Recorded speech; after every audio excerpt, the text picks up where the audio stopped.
la location meublée et le LMNP se transforment, voici les nouvelles règles d'imposition. Connaître la fiscalité est une étape importante, notamment pour ceux qui souhaitent se lancer dans la location meublée ou le LMNP loueur meublé non professionnel. Ce type d'investissement se révèle toujours intéressant pour les propriétaires qui cherchent à optimiser leurs revenus locatifs. Justement, vous découvrirez dans cette vidéo les nouvelles règles d'imposition appliquées cette année. Focus. Réforme dans la location meublée, rétrospective de 2023. Les locations de courte durée gagnent du terrain en France. Un phénomène pointé du doigt, notamment à cause d'une pénurie des logements dans les zones sous tension telles que Bordeaux, Toulouse, Rennes, et bien d'autres encore. Face à la situation, le gouvernement avait prévu de durcir les règles d'imposition des loueurs de meublés de tourisme classés du régime micro-BIC, bénéfices industriels et commerciaux.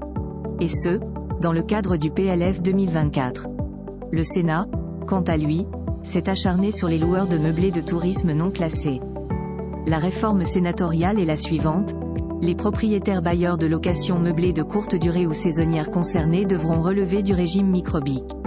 Concrètement, ils obtiennent un abattement de 30% pour les revenus locatifs allant jusqu'à 15 000 € de loyer en zone tendue contre 71% pour les meublés touristiques classés, situés en zone rurale. Des changements que le gouvernement a omis d'enlever de la loi de finances 2024 et qui ont donc été annoncés officiellement. Une bourde qui a entraîné une vague d'inquiétude chez les contribuables concernés. Quid de la fiscalité appliquée en 2024 ? Suite à cette erreur, l'État a prévu de se rattraper vers le début de l'année 2024. Justement, le BOFIP a été mis à jour par l'administration fiscale. La réforme sénatoriale a donc été reportée. Les propriétaires peuvent profiter du régime micro-BIC pour les revenus de 2023 lors de la déclaration en mai 2024.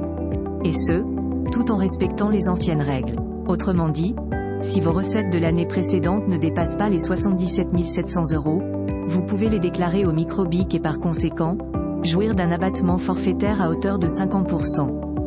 En revanche, vous avez entièrement la possibilité d'appliquer la réforme dès cette année si vous le jugez opportun. Si votre seuil annuel est passé à 15 000 €, par exemple, vous pouvez choisir le régime réel des BIC vous permettant de déduire vos charges de propriété ainsi que vos frais de gestion pour leur somme réelle. L'amortissement du prix d'acquisition des biens et des meublés loués peut être acté. Le montant de votre impôt sera largement inférieur par rapport à celui avec le forfait de 50% susmentionné. Pour éviter d'attirer les foudres du fisc, il est fortement recommandé d'établir une comptabilité en bonne et due forme.